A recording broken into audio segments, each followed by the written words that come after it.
बिस्मिल्लाहिर्रहमानिर्रहीम। मैं मोहम्मद ज़ुबैर और आप देख रहे हैं मेरा यूट्यूब चैनल और फेसबुक पेज। उम्मीद है तमाम दोस्त खैरियत से होंगे। अच्छा जी, आज पब्लिक सर्विस कमीशन का ऐड नंबर 42 आ गया है और उसके अंदर मल्टीपल जॉब्स हैं और जो वन पेपर की बेस पर जॉब्स हैं उसके ऊपर इंशाल्लाह अगली वीडियो में बात होगी, जो बोर्ड ऑफ रेवेन्यू की है, और उसके तमाम एस्पेक्ट्स को कवर किया जाएगा इंशाल्लाह। अब की हम बात करेंगे इस वीडियो में पब्लिक प्रोसिक्यूशन डिपार्टमेंट के अंदर जो डेप्टी प्रोसिक्यूटर जनरल BS 18 की सीट्स आई हैं इनके ऊपर, असिस्टेंट डिस्ट्रिक्ट पब्लिक प्रोसिक्यूटर की जो सीट्स हैं BS 17 उनके ऊपर इंशाल्लाह हम बात करेंगे, और उसके साथ deputy district public prosecutor BS 18 इनकी जो सीट्स आई हैं इनके ऊपर बात करेंगे। अब ये जो सीट्स हैं, आपको ये नाम से ही पता चल गया है, ये रिलेटेड हैं लॉ की डिग्री के। आप में से वो लोग जिन्होंने लॉ की डिग्री की हुई है और उन लोगों ने अपना प्रैक्टिकल एक्सपीरियंस किया हुआ है, मतलब जो केसेस के हवाले से होता है, तो वो इसके ऊपर अप्लाई कर सकते हैं। बहुत बेहतरीन तनख्वाह वाली जो जॉब है ये, अच्छी, मतलब जैसे हम डिस्ट्रिक्ट्स के अंदर ये एक बड़ी प्रेस्टिजियस जॉब है। अलाउंसेस भी आप देख सकते हैं, नॉन प्रैक्टिसिंग अलाउंस जो है वो BS 18 जो डेप्टी प्रोसिक्यूटर जनरल है उसके लिए उसकी सैलरी का, इनिशियल सैलरी का 125% जो है उसकी इनिशियल सैलरी का जो है वो उसे नॉन प्रैक्टिसिंग अलाउंस लगता है अपनी तनख्वाह के अलावा। इसी तरह जो असिस्टेंट डिस्ट्रिक्ट जो पब्लिक प्रोसिक्यूटर है उसको एक तनख्वाह इजाफी हर महीने मिलती है अपनी नॉन प्रैक्टिसिंग अलाउंस के लिए। और इसी तरह जो डिस्ट्रिक्ट पब्लिक प्रोसिक्यूटर है उसको भी एक इजाफी तनख्वाह जो है इनिशियल, वो हर महीने नॉन प्रैक्टिसिंग अलाउंस मिलती है इनके साथ। अब जो डेप्टी प्रोसिक्यूटर जनरल की सीट्स हैं वो 9 हैं टोटल, और इसी तरह जो असिस्टेंट प्रोसिक्यूटर जो डिस्ट्रिक्ट प्रोसिक्यूटर है, असिस्टेंट डिस्ट्रिक्ट पब्लिक प्रोसिक्यूटर उसका पूरा नाम है, उसकी 85 सीट्स हैं, 85। ये भी एक बहुत बड़ा नंबर है। और उसके बाद जो डिस्ट्रिक्ट पब्लिक प्रोसिक्यूटर जो है, deputy district public prosecutor BS 18 का, उसकी 19 सीट्स हैं। यकीनन ये भी एक बहुत बड़ी, मतलब टोटल नंबर ऑफ जो पोस्ट हम देखें वो भी बहुत ज़्यादा है, 9, 85 और 19, ये टोटल नंबर ऑफ पोस्ट हैं। अब इनके अगेंस्ट, क्योंकि ये प्योरली आपको पता है होती हैं कि आपने LLB के बाद जो प्रैक्टिकल आपने वर्क किया होता है ये उसके अगेंस्ट होती हैं। मतलब इसके फ्रेश जो लोग हैं वो इसके ऊपर बहुत कम ऐसे होता है कि लिखा हुआ हो कि फ्रेश लोग अप्लाई कर सकते हैं, ऐसा नहीं होता। तो जो आप में से जितने भी लोग हैं जो इसके ऊपर अप्लाई करेंगे, ये एक अच्छी जॉब होगी। अच्छा, अब हम आ जाते हैं इसके सिलेबस के ऊपर। इसका जो सिलेबस है, जो आप देखें डिप्टी प्रोसिक्यूटर जनरल का जो सिलेबस है उसके टोटल 5 पेपर्स हैं।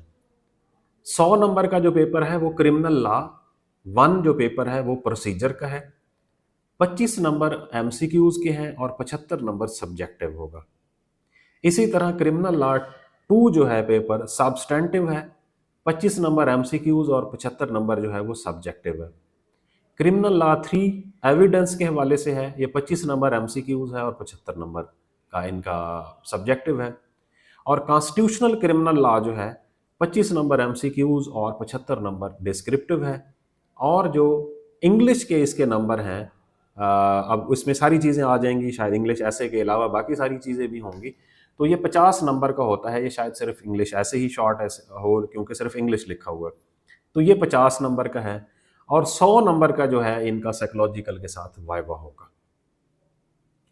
अब इसी तरह इनके भी फेज वाइज होंगे कि पहली फेज में इनके पेपर लिए जाएंगे, और उसके बाद उनमें से वो लोग जो 40 नंबर ऑब्टेन करेंगे वो अगली फेज में चले जाएंगे।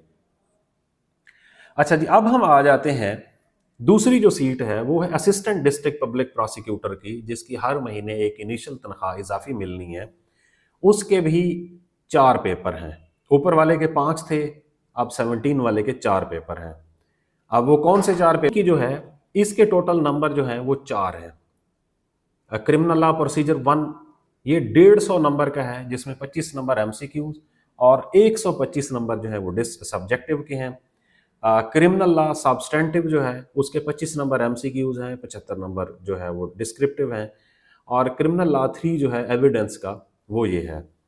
अब इसी तरह से हम आ जाते हैं चौथे पेपर पे, इंग्लिश का 50 नंबर का है। इसी तरह से जो डिप्टी डिस्ट्रिक्ट पब्लिक प्रोसिक्यूटर का है, उसके भी टोटल 3 पेपर हैं, 4 पेपर हैं। उसमें 150 नंबर का एज पर प्रीवियस जो पिछला तो गुजरा है उसी के मुताबिक है, और 100 नंबर का सब्सटेंटिव, और 50 नंबर का इंग्लिश, और 100 नंबर का एविडेंस का। अब इसका जो सिलेबस है ओवरऑल, उसके लिए मार्केट के अंदर जो किताब है वो कौन सी है, ये बुनियादी तौर पर देखना था। ये आप देख सकते हैं, मेरे पास एक गाइड मौजूद है। आप में से जितने भी लोग हैं, क्योंकि सारे के सारे प्रैक्टिसिंग लॉयर्स होंगे, यकीनन ये जितने भी एक्ट्स वगैरह मौजूद हैं, ये पंजाब लॉ जो वेबसाइट है उसके ऊपर भी मौजूद हैं, वैसे भी गूगल पर मौजूद होते हैं, और जो बार्स होती हैं उनके लाइब्रेरीज के अंदर भी ये किताबें सारी मौजूद होती हैं। लेकिन ये एक गाइड है, जो इसका पुराना नाम था मोहम्मद मुमताज़ डोगर गाइड के नाम से ये किताब थी, और ये जस्टिस बासित जमील जो थे, इन्होंने इसको कंपाइल किया हुआ है ये किताब को। ये आप लोगों का तकरीबन 100% जो सिलेबस है ये उसको कवर करती है। इसका खासा क्या है, इसके अंदर बेयर एक्ट्स के साथ साथ एमसीक्यूज भी दिए गए हैं। अब ये वाली जो किताब है, ये मुझे लगता है कि आप लोगों को बहुत फ़ायदा दे सकती है। इरफान लॉ बुक हाउस, जितने भी, क्योंकि प्रैक्टिसिंग लॉयर्स हैं उन्हें पता है कि लाहौर के अंदर इरफान लॉ बुक हाउस जो है वो मतलब एक ऐसी बुक पब्लिशर्स है जो कि लॉ के हवाले से प्रिंट करते हैं, ये उन्होंने कंपाइल की हुई है। तो आप में से वो लोग जो पर्टिनेंट इन जॉब्स के हवाले से किसी स्पेसिफिक गाइड को देखना चाहते हैं जी, कोई गाइड अगर मौजूद हो जिसके अंदर ये सारा कुछ मौजूद हो, तो ये एक बहुत अच्छी गाइड है जिससे आप लोगों को मदद मिल सकती है। तो ये आप इरफान साहब से रब्ता कर सकते हैं, इनका नंबर भी यहाँ पर दिया गया है। और ये किताब मैं ज़ाती तौर पर ये रिकमेंड करूँगा कि आप लोगों को ये वाली जो किताब, वैसे कोई भी किताब है वो डायरेक्ट उसी पब्लिशर से लेनी चाहिए, क्योंकि आप लोगों को बहुत सस्ती पड़ती है वो किताब। अगर आप पब्लिशर्स के अलावा किसी और बुक हाउस से लेते हैं तो यकीनन उन्होंने अपनी परसेंटेज रखी होती है, तो उसके मुताबिक आप लोगों को मिलती है। तो आज की वीडियो के अंदर ये हमारी कुछ मालूमात थी जो कि लॉ के हवाले से जो जॉब्स आई हुई थी उनके हवाले से। तो इंशाल्लाह इसके ऊपर फर्दर कोई डेवलपमेंट होगी तो वो भी आप लोगों के साथ शेयर की जाएगी। तो राइट नाउ ये 3 जॉब्स बहुत अच्छी आई हुई हैं, असिस्टेंट डिस्ट्रिक्ट पब्लिक प्रोसिक्यूटर की, डिप्टी डिस्ट्रिक्ट पब्लिक प्रोसिक्यूटर की, और उसके अलावा 18 की है डिप्टी प्रोसिक्यूटर जनरल की।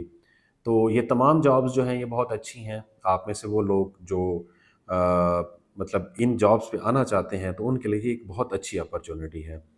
तो आज तक यही। आप में से वो लोग जो हमारे चैनल पर नए आए हैं, तो अगर वो चाहें तो हमारे चैनल को सब्सक्राइब कर सकते हैं। बहुत शुक्रिया।